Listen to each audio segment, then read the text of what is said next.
Hi everyone, welcome back to What the Fintech, your Fintech Feel Good show. Very exciting today because we have one of the most influential person on the gaming and blockchain space, Sebastien Borget, who is the CEO and co-founder of Sandbox. Sandbox is one of the most incredible platforms that we have used on the Metaverse space. Sebastian, how are you today? I'm great. It's a pleasure to be here with you today, Medhy. Thank you very much for being here today. You have a very packed schedule this weekend. You are just here for like 2 or 3 days, and you make time to come to this podcast. So, first of all, thank you very much. And second, it's an honor for me to have you here. Of course, I'm here to connect with the team, with the community, and I'm passing by in Hong Kong, and I want to make the most of my time here. So having the chance to speak on a podcast with this amazing setup around me and a great view of Hong Kong, I couldn't miss that. Thank you very much for those kind words. The first question I ask all the entrepreneurs coming here, it's who are you? Where are you from? And what have you done before starting your company? Sure. So my name is Sebastien Borget. I'm the COO and co-founder at the Sandbox, as well as the president of the Blockchain Game Alliance. I'm 39 years old, and I've been an entrepreneur for since almost like 16 years now, together with my business partner Arthur Madrid. We've co-founded three companies before. Two of them have been acquired, always in the space of like being pioneers in new technologies in peer-to-peer originally, then in user-generated content and cloud and media file sharing and streaming, and then in mobile gaming more recently. And today, we evolved Sandbox, which originally started as a mobile game. I'm sure we'll talk about that after, into this decentralized virtual world and platform that focus on empowering creators. Second question for you now. It's what was a turning point in your life to become an entrepreneur? So I've always been a geek, that's for sure, and an early adopter. Pretty much since being a teenager, every time there was a new gaming console or a new product, I like to buy it on first day, try how it can be interacted with, how it can be inspiring other people to do new things. I choose actually after graduating from baccalaureate in France to go into an engineering school. So because I also like how to understand how things are being made, constructed, and I wanted to keep all my options open to push a bit later the choice of what I want to do exactly, but still have this ability to learn a lot of things around engineering, around computer science, and technology in general. Along that journey, actually, it brought me to Hong Kong as I did an exchange program semester here at Chinese University of Hong Kong back in 2007. And from there, I've been reached out by my business partner, Arthur Madrid, as I was also one of the main contributor in as an open source developer in BitTorrent technology, peer-to-peer technology. And his first startup in Paris was actually using that technology. So he contacted me, and I started to collaborate with him around his startup. Then when I came back to France, he offered me to join as intern for my graduation last year of internship, and we started to work together. And I guess like progressively, I helped him as a project manager, getting more and more into in depth into the strategies, the operation of the product, and progressively becoming somehow an entrepreneur as we kept on going together now for 16 years, like launching new product, launching services that touch B2C, and exploring those new realms. Could you share a bit more about the genesis of Sandbox? So um, originally, it was not a platform. Actually, it was a mobile game that we launched in 2011 on iOS and Android. I always had that dream, like since I was touching like new technology, including gaming console. That wow, I love playing games. So one day I'd like to make my own game. Actually, I looked into it. I bought books. I look at what kind of study you need to do that, and it was pretty hard. Like you have to go usually through like 5 years of training and specialized video game making schools. Creating a video game was very costly, required large team. The hardware was not accessible. You need to receive special like development kits from console, which are like very gated platforms. And so I felt like maybe like I'll see later if I can still do that, but I felt like not so accessible. Then the arrival of smartphones, like the iPhone and the Android phone, they really changed everything. Like I saw, like, oh, now just one person, two people team can make video games again on those devices. It could be simple game, but still, like, was quite incredible. Like almost you see that dream of like one guy in his garage starting a startup, like the Silicon Valley story of like how Microsoft and other startup started originally, is doable again. You no longer need $1 million budget to make games. You no longer need like 100 people team and specific hardware.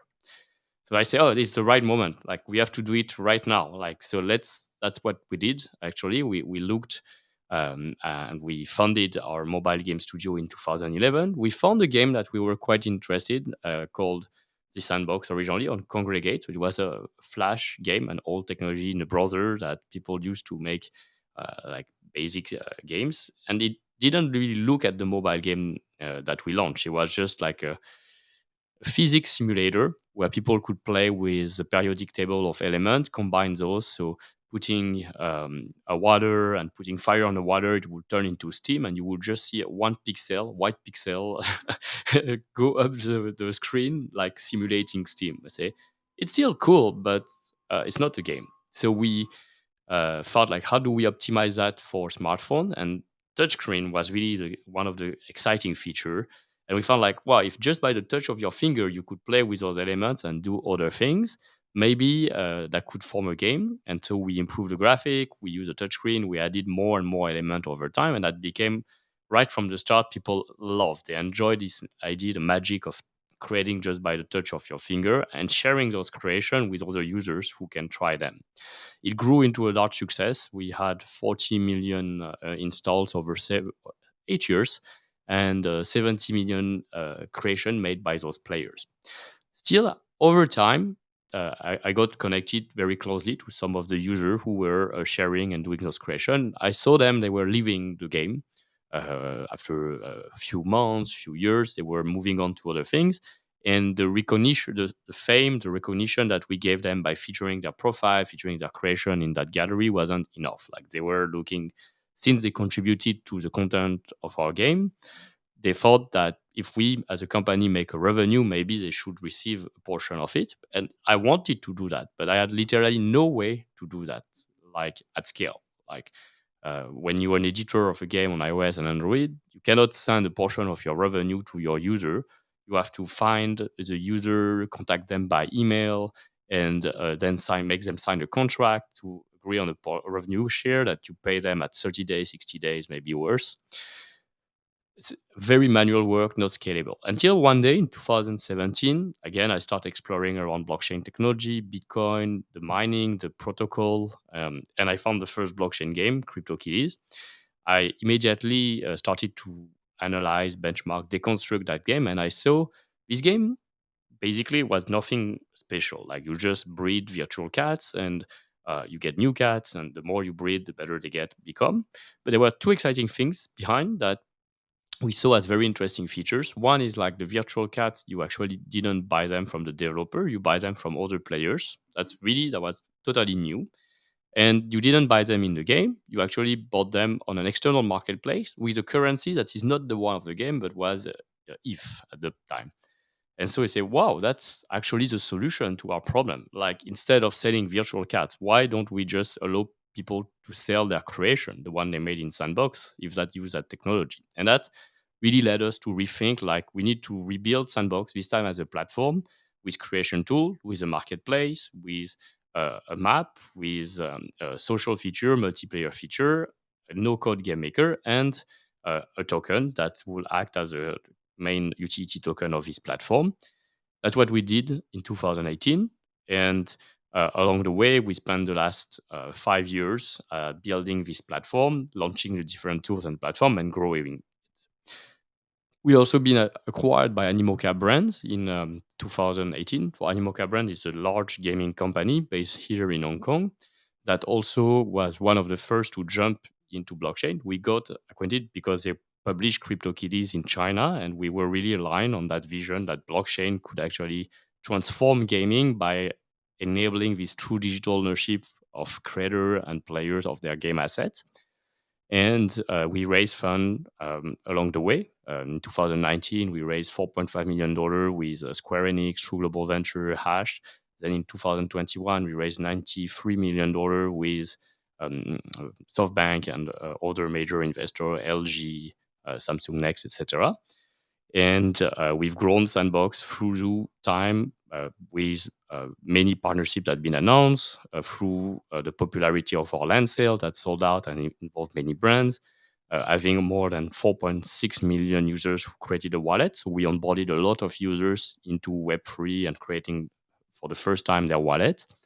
And a lot of other success metric involving the number of people who own land, who participate and actively engage as creator on the platform with the tool, and the first experiment that we've launched. And I'm sure we'll talk a bit later about, but this year we are going on. We're going to open the platform publicly as it's been really in alpha stage until now.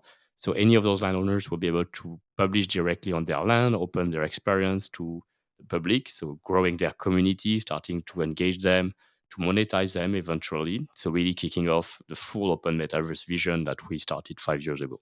We often hear about metaverse in discussion around digital assets and gaming. How Sandbox contribute to this metaverse, and what is the position of Sandbox? So we say Sandbox is a part of the open metaverse. It's because we see the metaverse really as this concept of like being millions of virtual worlds and platforms where user can enter with an avatar, which is like a character, 3D representation of themselves, and through that avatar, they can access and move seamlessly between any of those virtual worlds and platform. And not only their avatar and their identity, but also like all their digital asset and belongings, like their wearables, their equipment, their game item, and maybe their virtual house, their virtual land, their creation, and so like what's really important about the concept of metaverse is this idea that you can move in a seamless manner without having to require the permission of any of those platforms because that is part of like what the technology enables. That's why we cannot say that Sandbox is a metaverse, neither is a Minecraft or Roblox or Fortnite, even less because they are like centralized virtual world that exists uh, as their wall garden platform in Silo, where like you can have an avatar, you can create content, but you cannot take that avatar or that content outside. You cannot start putting your creation for sale on a marketplace somewhere else and someone else to buy it from you or use it, etc. So that's how we define the metaverse and how Sandbox is contributing to it. What is the key value proposition that Sandbox offer to its users and also to the broader blockchain ecosystem? So, well, I think first of all, like our team has experience in gaming. So we've been making video games, mobile games for the past 10 years. We know and we understand like what is fun and what is like the quality of the control, the quality of like the action and experience that users can have, and how to design mechanics that drive people to come back. Right? And what we saw is for most virtual world that are not games, like you come once to attend an event, to visit a place, but then you don't really have another reason to come back. That's why, like, we designed this concept of seasons and events where like you explore not just one location but several location and experiences, which can be like games but also social hub, art galleries, museum. We've seen dance clubs and many other things. You complete quest, but then the next day there's another experience that open and you need to go and discover it, complete quest again. And the underlying goal is like you uh, collect those experience points, we call them ethos point, that allows you to rank in the leaderboard, and then based on that ranking you can have access to different type of rewards. So the most engaged user who complete all the quests and earn more points will get the maximum rewards in terms of unique NFTs, sand token, and eventually also physical rewards. But and so it's really inspired by mechanics from like the battle pass mechanics that we find in video games and that drive retention. And we saw that people like that. People like to feel rewarded for their action. That's actually one of the core idea also like how Sandbox is transforming gaming. People talk about play to earn, but it's I think it's much more. And also like seeing that there is always this meta gameplay beyond just completing quests that were originally designed. People just like to come back to socialize with other users. To they see the metaverse like as a giant theme park or like a playground where but they can jump, run, follow each other, have side activities, meet new people, make new friends, and share emotions together. And that's why we see they spend an average amount of time on a daily basis already above 1 hour when we have a season or experience to discover. What are the benefits and challenges of combining gaming with blockchain and NFTs? So, well, that's a great question. That's a deep question. So let's see how we can cover it rapidly.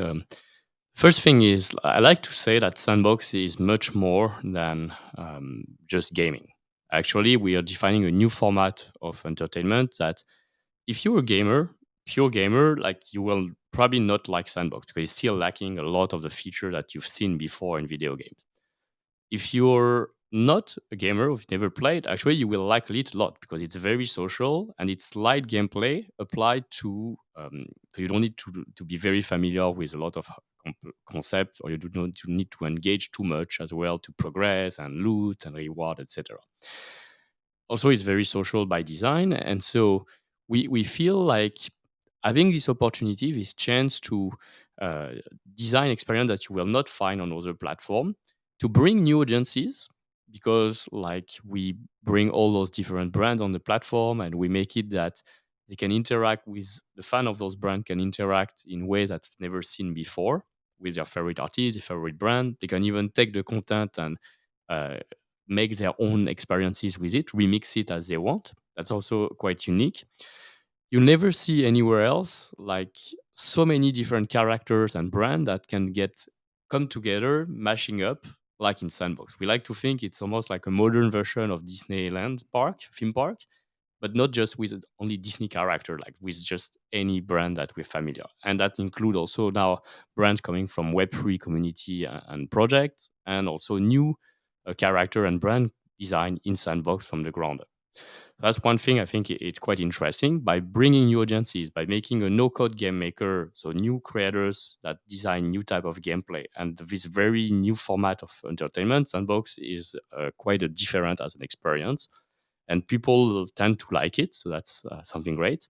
Brands like it as well, as they see like the community gets very creative at the core as well as they engage. They're not just players. Very often they are creators and players, so they have that duality of skills. We also see that now, like beyond Sandbox, like in general, because I also I'm the president of the Blockchain Game Alliance, which is an organization that now counts 500 members. Our goal is to showcase the possibilities that blockchain enabled in video games. I think like it's really about like being community driven. Like as a game creator, usually to design a game, you don't really have a lot of options. You apply this, either you make a premium game so people buy it up front and then play. Sometimes you have DLC add-ons to keep monetizing over time, or eventually a subscription model. Or you go for free to play, where you're going to have roughly 1 to 3% of your users who are like buying the virtual asset and content that you design, and the rest are free user. You don't really monetize except with ads. So you're trying to optimize the gameplay for converting a maximum of people to buy the digital asset that they buy. They spend real money on it, but it don't belong to them. They cannot resell it. They cannot use it anywhere else. If they stop playing, it's actually lost value. You're competing with other game and the game studio on the platform for the player attention, because their assets and where they're going to spend their money. If they spend it on another game or on a competitor game, it doesn't add value to you. So this is the side effect of being into like siloed, closed walled garden environments. And you implement advertising to try to like boost up your revenue on that 97% user base you don't monetize, and you give actually a lot of your player data toward like platform like Facebook, Meta, Google, that collect data and target user with ads. And we know users don't like ads. So it creates an experience where players don't own their asset. Players feel like they are being monetized by serving ads. They don't like ads. Developers don't like ads. We're evolving an ecosystem where the industry isn't becoming more creative. It's just trying to optimize to convert more people, fewer people to buy, to survive, which means like less creativity in game design. And the overall experience is not a positive one. It's rather negative, where incentives are not aligned between players, developers, and platform.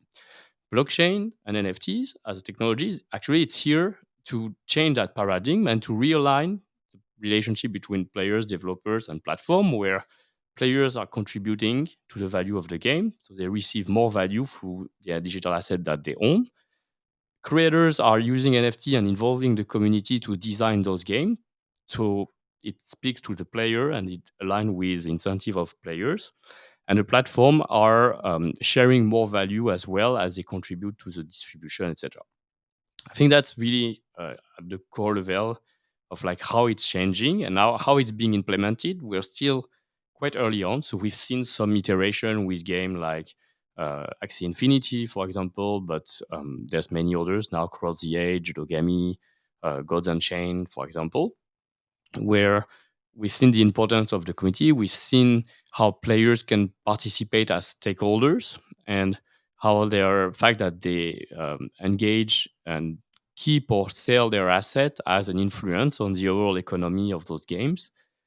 And it's quite exciting. It's the first iteration. We see it already evolving from this play to earn, which launched a lot of guilds but was very convoluted, so it ended up as a zero sum game, into something more based on leaderboards now. I've seen that with Doki Dash and what the other side from Yuga Lab and Bored Ape ecosystem is developing, where only the most engaged players are earning larger price, but at least the economy doesn't go back to a zero sum because it contributes more fairly into the ecosystem. Very interesting. How do you see the NFTs changing the gaming industry? And if we focus on Sandbox, how do you see Sandbox or the role of Sandbox does play into that shift? So in Sandbox, like our goal was really to empower creators. So we wanted and we designed Sandbox from the ground up so that players could own and creators could own all the assets um, on the blockchain as NFTs. The gameplay is not on the blockchain itself, only the asset, meaning like lands are NFTs, avatars are NFTs, the content created by are NFTs, and the utility token of the platform is on the blockchain. That led, I think, like the right incentive where like we have different audiences. We have landowners who are like stakeholders into how this world will evolve, the content they will publish on those lands. We have players who are engaging, spending time, earning rewards, being rewarded for the time they spend, and also contributing toward like the economy by acquiring assets, equipment for their avatars. We have the creators who are also contributing to this overall ecosystem. And now we count more than 230 studios in the ecosystem that either create games for themselves or for the brands, etc. So it really evolved. And we also have people who are more, I would say, investor profile by who acquire sand that contribute to the economy or stake sand or just buy land as an asset that they see more for an investment perspective. But still, they contribute because like they hold the land and they pay the older studio to build on it. Just like in the physical world, land by itself grow in value when you're building something interesting onto it. So the rent would rise and things like that. This remember me when we ran a couple of workshops with my senior management, and one of the first task and request was to create an avatar and go exploring Sandbox. And it was very funny to see all my senior management asking for avatars and then seeing them playing around in Sandbox. especially visiting, mega city one, two, or three, who are like the digital twins of Hong Kong. We have seen a lot of brand collaborating with you. It can be on the entertainment, but also financial institutions and insurance. My next question will be like, could you tell us about some of the partnership collaborations that Sandbox has established and how those collaborations have contributed to the success of Sandbox? Right. So first of all, like the avatar is really the entry. We feel like it is the entry point to the metaverse. Like it's a concept, like making it your digital identity that everyone can understand. Because even if you haven't played video games, or at least you've seen, you understand that you need a character to enter a world, and that's how other people are going to perceive you. If you played video games, it's the first thing that every game asks you to do, like create your avatar. So you're very familiar with it. That's what's unique is here, like that identity belongs to you. It is an NFT. And we say often, like in Metaverse, you are reborn. So you have the chance to choose who you're going to be, a man, a woman, or a non-gendered person, or a non-human creature. Or even like, and that's one of the key in the open metaverse, importing one of your NFTs that is in your wallet and turning it into a 3D character automatically. That's called interoperability, and we support more than 60 of the most popular projects like that already in about a year, since a year. Um, so that identity you use, you explore with it. People recognize that you belong to certain communities as well because you're part and you choose that identity. So we've launched avatar from the Rabbits, from Care Bears, from Paris Hilton recently. It's been very successful, or Steve Aoki or Snoop Dogg. It also contribute to promote the project you're part of because as you explore, people see that hey, you're a rabbit and you're playing not only in a rabbit world, you're playing into all the other experience, and like it creates also funny social moments when people take picture or share video with all those diverse avatars together. So it's cool to feel like people want to have their avatar in the physical world or even in the banking world. The second thing is like we've really thought Sandbox from the beginning as an entertainment platform. We've been focused on gaming, of course, but also music, entertainment with cartoons, The Walking Dead, or Rabbits, Care Bears, etc. And then more broadly into sport, fashion, culture. We actually didn't expect the banking and finance sector to come that early as well, but they did. And they did, and they followed some of our recommendation, which have been like, you need to reinvent yourself in this space. You need to be following the new codes of Web3, and we are a creative platform at the core. So please don't do what you did in Second Life 25 years ago. You've all seen that didn't work. If you just try to replicate, create a virtual headquarter, a virtual bank branch, it wasn't enough. And people will not come just for that. They are not looking for banking service with virtual avatar. They were looking to have fun. And so banks like DBS understood that. They created experience that are focused more like understanding the space at the beginning, how users are engaging creatively, and they launched this concept of like more of a sustainable land that use the game mechanics to promote healthy behavior and sustainable behavior for the environment, ecology, and so at the same time educating users while themselves like understanding the first things about Web3. Being there early on is also quite important, I believe, because like your presence with a land, with an experience that users and their avatar are going to see, makes you part of their general culture of that world. And so one day, one the bank will be able to offer service related to digital assets. And Sand token here in Hong Kong, for example, is one of the 18 tokens that's been approved by the government, meaning that potentially bank might offer it hopefully in the future as something that users can purchase, can hold on their traditional bank account, etc. So leading toward like um, both new centralized and decentralized financial service on top of a platform that is focused on entertainment, gaming, and has the utility behind that. I find that cool, and I find like which bank are you going to turn to as a creator? One that happened, but you're going to reach out to the bank that you've seen in the platform, the place that you play, where you create, that showed already that they understand your space. Not going to the bank, physical bank, which I like. Well, not even understand a word about what you were saying when you say, hey, I'm a creator in the metaverse. I have a huge community. I monetize my land by selling avatars or equipment or wearable. And I like to borrow some money so I can buy more virtual land so I can expand my presence in the metaverse. And I think GBS might understand a bit better now that, and that's why like creator would trust it more in that sense. Okay, now I have a very personal question for you. Which experience did you enjoy the most into the sandbox? Oh yeah, well, many like you know, I try every time we launch an event experience to really play it, and I show that on my social profiles.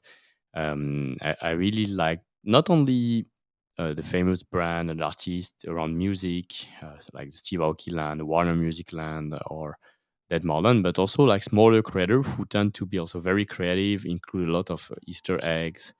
Um, there's been some games around by a local studio here in Hong Kong.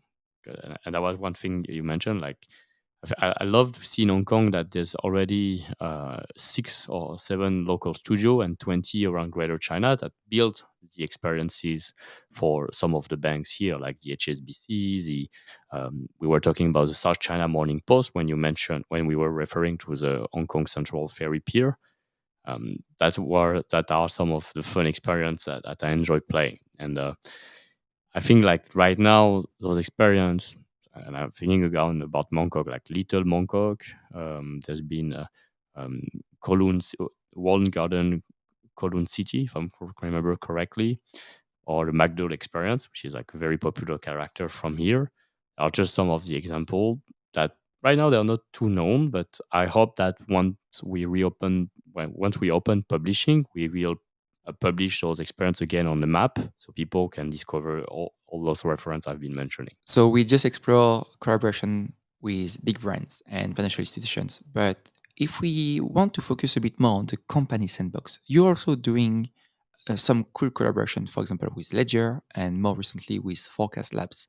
Could you elaborate a bit more about how this collaboration helps you to extend your reach and also play a role in the Web3 industry?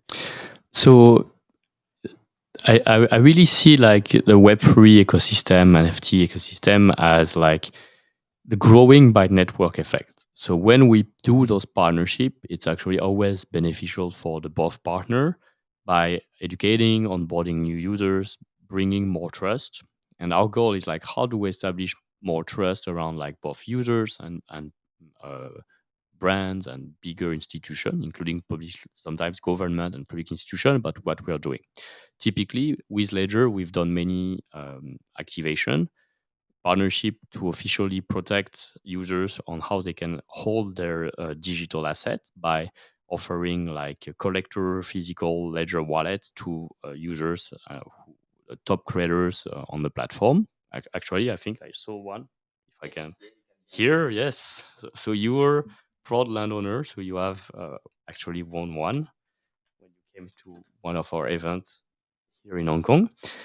We also have launched. Ledger has built with a studio called Swipe Back in France, an experience that was educating user in a very fun and engaging way about principle of Web3 security. That experience drove over 360,000 unique users to discover a complete million of quests and then remember better those concepts by engaging themselves in the space and in context. The studio Swipe Back actually won an award um, for very popular brand and marketing award in France for contributing. So it's really creating synergies and growing ecosystem and recognition. We also have the partnership with Ledger Enterprise, where like the digital asset that the Sandbox as a company holds, the lands, the NFT that we buy, because we buy a lot of NFT from various community and creator ourselves to showcase it in the metaverse, and the token we have in our reserve is going to be held on the most secure solution on the market provided by Ledger Enterprise. So great synergies. Um, with forecast, I think like the synergy is more around like data and intelligence over data. So we all know that there's a lot of data available publicly on the blockchain. There is some data related like to user engagement in the sandbox and the other metaverse that are still centralized, so not publicly available on the blockchain. But the interpretation that you put on top of the data, the intelligence, providing report, analyzing user behavior, understanding what it means concretely, is missing. And I believe Forecast, which is like such a recognized NG law from Forecast, actually won recently a prize as one of like a ambassador in Web3 as a woman in tech. It's really incredible. She's done an amazing job at covering news, partnering, doing this merging with Crypto Slam to have like real data analysis, so people understand. And she had like this all this analysis on top of it to create indexes that analyze, for example, by industry vertical, like so what's happening in fashion, what's happening in gaming, what's happening in finance, in the metaverse, like how users are engaging, the what do the volume of transaction mean. And that's been a great example of how data could be misread. Like I think it was earlier this year, where like an article in Condes like misinterpreted data on chain and said like there were just 30 users a day in the metaverse, which was Okay. totally wrong. That there was 30 transaction on that day, meaning that there was maybe 30 users who actually bought something in metaverse. But like the metaverse itself is not about buying. Like it's so early for commerce. The metaverse is about spending time and exploring. So we had 10 of thousands of active users engaging, exploring, spending time, but maybe they're not buying yet. That might come later. And that kind of like what we had to rectify and explain again. And I think that what forecast is going to provide much more as value. Also, like having data index is so important. That's how like a lot of business in the B2B world are taking decision. They look at certain verticals and they decide based on that like where they are going to spend their budget, their marketing, and where they keep innovating. That's why we have all those reports as well by JP Morgan, McKinsey, etc. around the metaverse, because business have to decide where they put their R&D, their marketing effort, and expand how they interact and engage with users. So we hope that this partnership will definitely lead toward more adoption of the metaverse in general, thanks to that. Since the beginning of this interview, we talk about the journey of Sandbox and recent news. But where is the company right now? So we Sandbox has roughly 500 people around the world across 10, 12 offices. So we have presence in France, in UK, in London, in US, in Los Angeles, in Canada, in Montreal, but also Argentina and Uruguay. And here in Asia, we have office in Korea, in Japan, Tokyo, in Hong Kong, of course, in Thailand, Bangkok, and in Turkey. So that means that we have this global reach that allows us to be this like digital nation without frontier, where we onboard creators, we onboard brands, sometimes we onboard players, and also education, the education system to the metaverse from any of those points. You were referring before, like we're strong in Asia. It's true, like Asia represents more than 40% of the activity in Sandbox, both from landowners, but also creators and brands. And Hong Kong is really a strong hub. Like I came back here in April when we run our partner day. The team that's present here has done an amazing job with partnering, establishing all those partnerships, uh, developing the experiences through the agencies, because we don't have internal production here. We always work with local agencies and studios like Index Game, Pengu, just to name a few, um, and also with the education system. So I just came back from visiting the Hong Kong Design Institute, where I could see a project led by students where they built an experience and also a lot of like content and physical art, physical representation of their experience. So it's one of the first places in the world where I see like such a renowned school or academy or university that integrate as part of their program, uh, the curriculum, metaverse classes, and have concrete project led by students that lead them to their graduation. So um, I believe that's how it is important for us to be present on the ground, and uh, every time like it's by showcasing as early as possible the possibilities by having uh, even though we are virtual world, we run a lot of physical presence. We had for 2 months present at the K11 Museum here in Hong Kong as well, where people could interact, could make their avatar for the first time, could assist and attend various workshops and understand better by themselves like what the metaverse is right now, what it can become, and that's quite exciting. And the next question will be, what are the next step for you? Are you going for Alpha Season 4, for full release of the platforms, or going mobile? Yes, well, a little bit of all of that. So we are going to launch to open publishing to any landowner by end of Q3. So that means like we're going any creators who own land can start publishing the experience that they built for the past months based on the new version of our game maker. So we keep updating regularly our creation tool to also offer a lot of more possibilities and new gameplay rules and more ways for creators to engage and monetize their users. Um, that means like we no longer just have like one event a month with 10 experiences available and then nothing more, but we'll have hundreds, potentially thousands of things to explore at any point of time. So people will spend more time in the metaverse. We'll have more users coming because they come from one experience, but they might stay and engage with many others, um, leading to growth of user base, growth of potentially monetization of those users who will buy their NFT for the first time in one project and use it into another, and so on.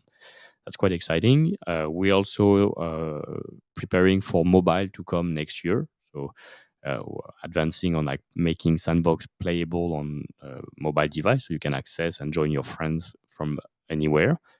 And we're exploring around like solutions such as generative AI, etc., to facilitate content creation. I think it's also important to keep in mind like how do we empower even more people to become creator, and it's quite exciting to see the progress over the past or just in a year in that area, and how like now people can create 2D content. We have already seen it. 3D content, it's evolving and progressing really well just by typing text. Like just it, everyone knows how to type text. I want to see a forest with trees pops around in front of you. Like well, like so simple to create, right? So that's some of the direction that we have. We have season 4 that is in progress, but we'll have some surprise before season 4. We want to keep iterating and finding new formats of like to engage, see if this can be if this work, like how we can then give the tool for creators to use by themselves on their own on their lands. Unfortunately, the discussion is going to an end because we're running out of time and your agenda is very packed, right? So, could you share with us where we can find more information about Sandbox? Is it on Discord, on Twitter, on LinkedIn? Yes. So if you follow Sandbox on our social channels, you can see all the different announcements about our product update, about the launch of new avatar sale, land sale, and of course, like um, the major partnership that we had, like you mentioned some of them.